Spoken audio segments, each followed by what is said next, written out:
There's a version of this story where I'm the villain. Where I betrayed blood, chose revenge over forgiveness, and destroyed my own mother's life. Some days I even believe that version. But then I remember what she asked me to do, and the price she was willing to make me pay. That's when I stopped feeling guilty, and started feeling cold. I let my so-called golden child brother run his mouth straight into a federal prison sentence. It started with $18,500. It ended with sirens, handcuffs, and a McLaren pinned between 2 patrol cars. And in between? My own mother tried to trade my freedom like it was a coupon. I'm 34. For 7 years, I did everything right. 60-hour weeks. All-nighters tweaking drainage models. Client pitches where I smiled through migraines and caffeine crashes. I built my name brick by brick at a respected landscape architecture firm, clawing my way toward senior partner. Meanwhile, my 28-year-old brother Ryan was building his DJ brand in my parents' basement. Translation: 4 years unemployed, financed by my parents' bank account and an impressive combination of weed and video games. I paid my student loans. He paid for skins in Call of Duty. And somehow, I was the one who got arrested. The morning it happened, I was in a glass conference room on the 31st floor, overlooking the city. My presentation for the Riverside Park redevelopment was landing beautifully. $4.2 million to transform a dead concrete slab into something alive. My design. My shot at senior partner. Corner office. 6 figures. Respect. Then the doors slammed open. 2 uniformed officers. One detective built like he bench-pressed SUVs for cardio. They walked straight toward me. Ethan Carter? Yes. Can this wait 15? No. You're under arrest for identity theft and embezzlement. I laughed. I actually laughed. I thought it was a sick office prank. Then cold metal snapped around my wrists. The detective said they had surveillance footage, forged signatures, electronic records. Airtight. My boss stood up so fast his chair screeched. This is a mistake. It's not. They marched me past every coworker I'd spent 7 years earning respect from. Past interns I mentored. Past the assistant who always saved me the good coffee. Faces went from confusion, to horror, to something worse. Disgust. By the time we hit the lobby, my phone was vibrating nonstop. Clients calling. Industry chats blowing up. Someone was filming. I could already imagine the headlines. They put me in an interrogation room that smelled like stale air and bad decisions. The detective dropped a file thick enough to double as a weapon. 16 months ago, you withdrew $18,500 from Midwest Manufacturing's Employee Relief Fund using forged authorization. We have video of you collecting the check. I never touched that money. The complaint came from a family member. He slid a copy of the check toward me. My name was signed at the bottom. But the C had that stupid flourish Ryan used in high school when he forged my signature on permission slips. The dragged-out tail on the R. That's my brother's handwriting. The detective gave me a look like I'd just claimed aliens did it. 3 hours later, my best friend, Claire Bennett, criminal defense bulldog, got me out on bail. You're in deep, she said quietly as we walked to my car. The evidence points straight at you. I know who did it.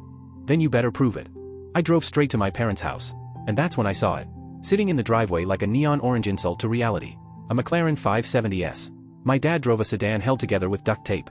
My mom's SUV was older than Ryan's DJ career. I walked up and touched the hood. Still warm. Temporary tag registered 4 days ago to an LLC I didn't recognize. Ryan couldn't afford a fast food combo without borrowing from mom. Now there's a $230,000 supercar in the driveway? I went inside. Vanilla candles.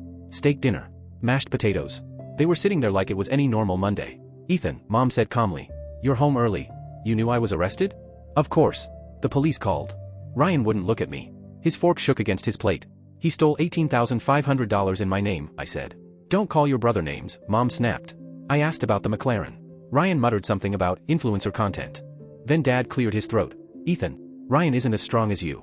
Prison would destroy him. You could survive it. Ice flooded my veins.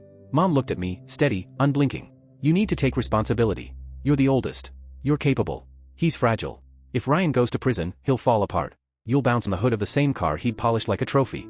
Handcuffs clicking shut. Even cuffed, he tried negotiating. I've got screenshots. I'll give you everything. Of course he did. He'd kept a dead man switch folder. Photos. Burner phone texts. Insurance claim scripts. Swiss account numbers. He folded in under 15 minutes. Dad followed within an hour. Mom stayed silent until they played the recording of her own voice detailing staged accidents. Her face drained white. 15 months later, the verdict came back in under 4 hours. Guilty. Dad, 12 years federal. Mom, 12 years federal. Ryan, 5 years plus mandatory rehab. She screamed, traitor, as marshals led her away. I didn't respond. A week later, my boss called. We won Riverside Park, he said.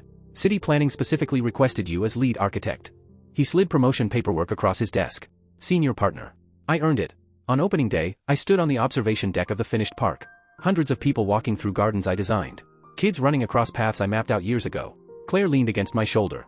What are you thinking? She asked. I watched the sunlight hit the water feature I'd spent months modeling. I'm done looking back, I said. She smiled. Good. The mayor's waiting. And this time, I walked forward. Update, 5 months later. 5 months after everything blew up, I got a message through Claire that made me pause mid-step in my kitchen. Not because I was nervous. Because I couldn't decide whether to laugh or feel sick. Claire called me and said, "Your mom is requesting a family mediation session. It's tied to some rehabilitation program inside. She says she's made progress. She wants to apologize." I leaned against the counter, phone pressed to my ear, staring at nothing. An apology. From the woman who tried to trade my freedom for my brother's DJ career. Claire's voice softened. "You don't have to do this. You owe her nothing." "I know," I said. And I meant it. But there was something in me that wanted to see it with my own eyes. Not the fantasy version where she spins a new story and plays the victim. The real version. The version where she's sitting across from me in an orange jumpsuit because she finally ran out of sons to sacrifice. So I told Claire, "I want to go." There was a long pause, and then she just said, quietly, "Okay. I'll be nearby." The facility was medium security. You don't walk into a place like that and feel normal.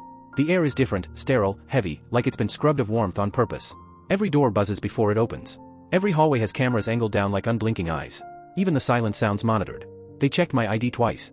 Had me empty my pockets. Made me walk through a metal detector that beeped even when I swear I was made of nothing but stress and spite. Then they led me into a bland little meeting room, white walls, bolted down chairs, a table that looked like it had absorbed 1,000 arguments. A counselor sat nearby with a clipboard and that trained expression people wear when they're about to tell you healing is a choice. And then my mother walked in. And for 1 second, my brain didn't recognize her. Because the woman who used to show up with perfect makeup, perfect hair, and that sweet, poisonous smile, she was gone. This version looked smaller. Her hair was gray and flat, pulled back like she didn't have the energy to fight it anymore. No makeup. No jewelry. Just an orange jumpsuit hanging off her shoulders like it didn't belong to her, like she'd lost weight and the fabric didn't know where to sit. Her hands wouldn't stop shaking. Not in a nervous for the performance way. In a body can't hide the truth way. She sat across from me, eyes down for a moment, then up, like she was scared I'd vanish if she blinked. The counselor started talking. Something about accountability. Progress. Repairing family bonds. Learning to sit with discomfort. I didn't hear half of it. Because I was too busy staring at the person who once looked me in the eyes and told me I could lose a few years in prison. I didn't blink. I didn't nod. I didn't offer anything that could be mistaken for comfort. Finally, the counselor finished the speech and gave her the floor. My mother took a shaky breath. "Ethan," her voice cracked on my name like it weighed something. "Please." She swallowed hard, and I watched her throat bob like she was forcing words past a wall. "I know what I did was unforgivable," she said. "I destroyed your life because I was selfish and stupid. I chose Ryan over you. And I was wrong." Her eyes started shining, and for a second, I wondered if she was going to pivot into rage like she always did when she didn't get her way. But instead her face tightened, and she whispered, "I'm begging you." Then her voice broke all the way. "I can't sleep. I can't eat. Please. I need you to forgive me. I'm your mother. Please." The room felt very, very quiet. I stared at her for a beat longer than was comfortable. And then I said it, calm, clean, and final. No. It wasn't loud. It wasn't dramatic. But it landed like a slap. She flinched hard, like her body reacted before her mind did. Her lips parted, and the tears came fast after that. Real tears. Ugly ones. The kind you can't keep pretty. "Ethan, please," she choked out. "I'll do anything. I'll sign over everything. I'll testify against Ryan if you want, anything, please." She leaned forward, shoulders shaking, almost tipping out of her chair with desperation. "I can't do this anymore," she sobbed. 12 years. I won't survive this. Please, baby, please. Baby. That word. Like she hadn't used it as a weapon my whole life. I didn't move. I didn't soften. I just looked at her and let her hear herself. And then I said, slow and sharp, "You called me selfish for not going to prison for him." Her face crumpled deeper. "You stole my money," I continued. More sobbing. "You tried to destroy my career." Her breathing turned ragged, like she couldn't pull air fast enough. "You wanted me in a cell instead of him." She was shaking so hard the table vibrated slightly when her hand brushed it. "I know," she gasped. "I know. I'm sorry. I'm so sorry." The counselor reached for a box of tissues like this was a normal family argument and not the aftermath of a woman setting her son's life on fire. My mother shoved the tissues away like they offended her. She leaned forward again, eyes wild, voice desperate. "Just tell me what I can do. Anything. Please. I'll do anything." I watched her for a second. Not with hatred. Not with joy. Just with clarity. Then I stood up slowly. The chair scraped softly against the floor. I buttoned my jacket, one button at a time, deliberately, like I had all the time in the world. I looked down at her while she cried. And I said, quiet enough that it felt personal. 12 years, Susan. Her eyes snapped up at my tone. Enjoy them. The sound she made after that wasn't a word. It was something between a sob and a collapse. She reached across the table like she was going to grab my hand, like she could anchor herself to me and pull herself back from what she'd done. But the counselor immediately stepped in, blocking her. And my mother cried out, "Ethan, please don't leave like this, please." I didn't answer. I didn't look back. I walked to the door and left her sitting there in that orange jumpsuit, shaking and broken, exactly where she'd put herself. Outside, the air hit my face like freedom. Cool. Clean. Uncaged. Claire was waiting in the parking lot with 2 coffees, leaning against her car like she'd been guarding the exit. She handed me one without asking questions first. Then she studied my face and finally asked, "How'd it go?"